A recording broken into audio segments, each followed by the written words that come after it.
Remington, you've completely ruined your future. What do you have to say for yourself? Please! I'm sorry! I just goofed up! Well, now you can goof up all you want in the sea of failure!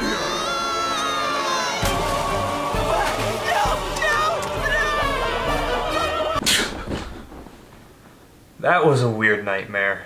Oh, good morning, gentlemen. It's Monday.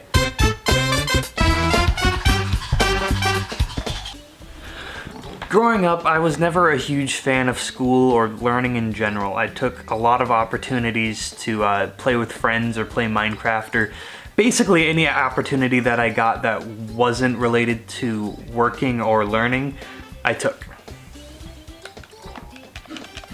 2 hours later. Oh, you're still here? Sorry, I'm doing it again. Let's move on. Throughout my life, there have been about 4 main people who have such an interesting message or present it in such a cool or unique way. They're just all around engaging with their message. Alton Brown, for example, from Good Eats. It was a bit cheesy of a show, but it inspired my love for cooking, which I still have to this day, and I'm very grateful for that. Joel Salatin was another one of those good teachers for me. I grew up homeschooled and I had to listen to a bunch of boring talks and read a bunch of boring books. But sometimes I was given the option between something that I was pretty sure was going to be boring, because most of the stuff was boring, or Joel Salatin. And I always picked Joel Salatin for a couple reasons.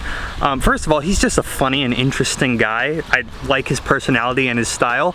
Also, he presents the information in such an interesting and unique way because he has such a unique take on agriculture. I recently read his book, The Marvelous Pigness of the Pig, and in it he basically calls out Christians in general, but just the food industry itself, just for the ethics of its food. It's something that specifically Christians I don't think handle well at all, and then just like people in general don't handle it well. But anyway, because of Joel Salatin, like, I have such an interest and love for plants and agriculture and food systems. It's so interesting to me how all of this comes together, and it all culminates in this zucchini. Come on, there we go. That probably didn't flow together as well as I wanted it to, but hey, I have been filming this one shot for about half an hour now trying to get it right, and I keep messing up the words, so I'm just gonna go on, cause screw perfection.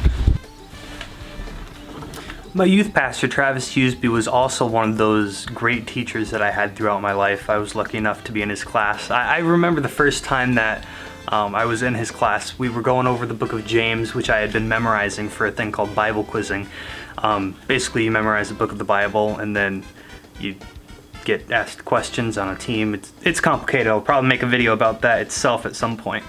But in the first class, he split up the class based on a question of something specific that happens in the 2nd chapter of James.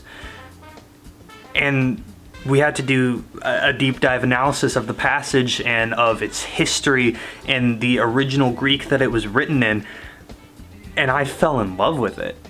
Like, I still remember just how blown my mind was after that class of how much went into it and how interesting it was.